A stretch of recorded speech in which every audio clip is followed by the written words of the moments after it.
Fundación BBVA Continental y a su programa Leer es estar adelante.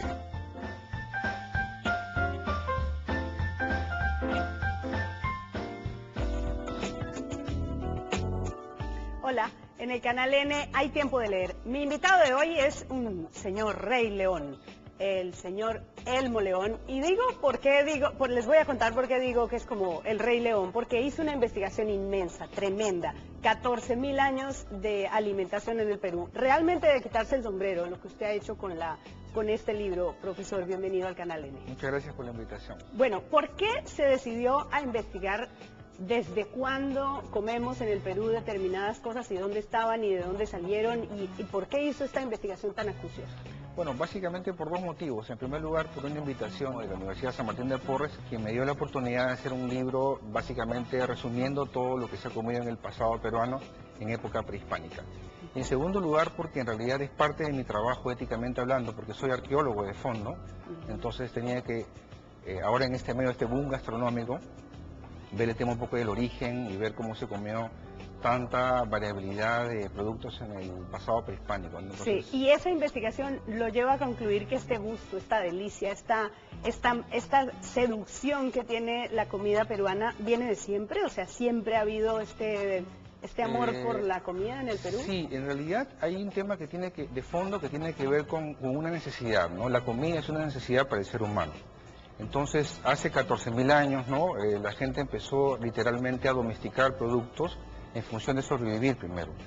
Después tal vez vengan todo este tipo, digamos, de adiciones que han habido posteriormente con el tema del gusto, como tú dices, ¿no? Y la gran variabilidad. Sobre todo una cosa que es importante resaltar es la biodiversidad que hemos tenido siempre, ¿no? Entonces el Perú tiene una cantidad de pisos ecológicos espectacular que ha permitido a la gente antes experimentar con una serie de plantas, animales en el pasado. Entonces, ahí está el libro como resultado de ello, ¿no? Sí, bueno, hay unas comidas que uno piensa, bueno, estos hombres prehistóricos debían tener mucha hambre para ser capaces de comerse un caracol, ¿no? O un percebe, que usted habla de la época en la que empezaron a comerse. ¿Eso se construye a partir de la arqueología, de la investigación arqueológica? Claro, nosotros podemos reconstruir el tema de la alimentación con bastante precisión actualmente porque estamos auxiliados de ciencias que básicamente están vinculadas, por ejemplo, a la criminología. Igual que CSI, Miami o New York, uno puede, por ejemplo, ver en isótopos estables en hueso qué comió la gente en el pasado. Entonces se puede saber, por ejemplo, si se comió más maíz, se comió más quinoa o de repente más pescado. De igual modo, por ejemplo, una forma importante de ver el tema de la alimentación en el pasado es por medio de los excrementos del pasado. Cuando excavamos encontramos restos de heces en la parte del pubis de la persona, entonces rescatamos esa información para ver lo que realmente ha comido en el país. Igualito exactamente como si fuera un examen clínico en un hospital. Sí. Se recopila la información de ahí y se extrae otra vez lo que se ha comido en el pasado. Hay cosas espectaculares, cómo han mezclado sus productos, con qué intensidad se ha comido, ¿no? Entonces, el libro contiene esa información de facto, o sea, realmente lo que la gente ha ingerido en el pasado. Sí, me impresiona, por ejemplo, que el ají se comía hace 9.000 años antes de Cristo, descubrieron el ají. Y una cosa importante ahí enfatizar no solamente es el tema que tiene que ver con el condimento, como mucha gente piensa que es solamente, ahí en realidad hay una cantidad importante de riboflavina. O sea, la gente buscaba también un producto que era complementario para su alimentación propiamente. Poca gente sabe que el maíz tiene una cantidad de vitamina C espectacular. Entonces era parte de su alimentación integral. Igual, por ejemplo, cuando uno examina los restos de comida del pasado, por ejemplo, en el contexto mochica, ¿no? En la cultura mochica, entre el 100 y el 600 después de Cristo, uno encuentra una cosa interesante. Por ejemplo, la combinación que han hecho con el maíz. Han comido el choclo, pero además mezclado con la flor, con las hojas, con los tallos, ¿no?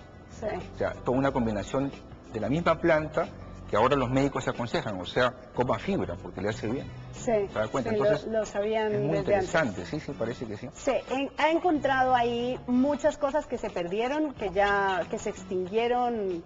Sí, en realidad, yo creo, por ejemplo, justamente estaba hablando con Gastón hace poco en una entrevista, ¿no? Hablábamos un poco de lo que se ha perdido, que debía rescatarse, ¿no? Por ejemplo, un producto que se ha consumido mucho en el pasado es un pescado que es la anchoveta, que ahora se le encuentra en una lata. Para harina de pescado. Pero se ha consumido antes con mucha asiduidad, ¿no? En diferentes formas, pero básicamente a la brasa, ¿no? Y eventualmente como un tipo de estofado, ¿no?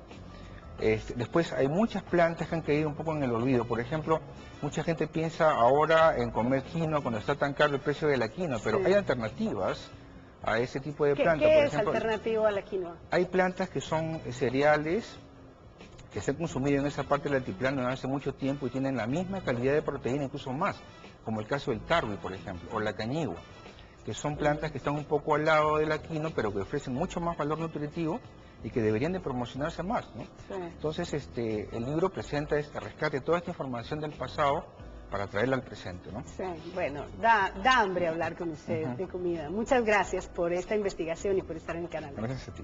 Muy Y usted amable. recuerde que no lo encuentre el diluvio, sino un libro debajo del brazo. Hasta pronto.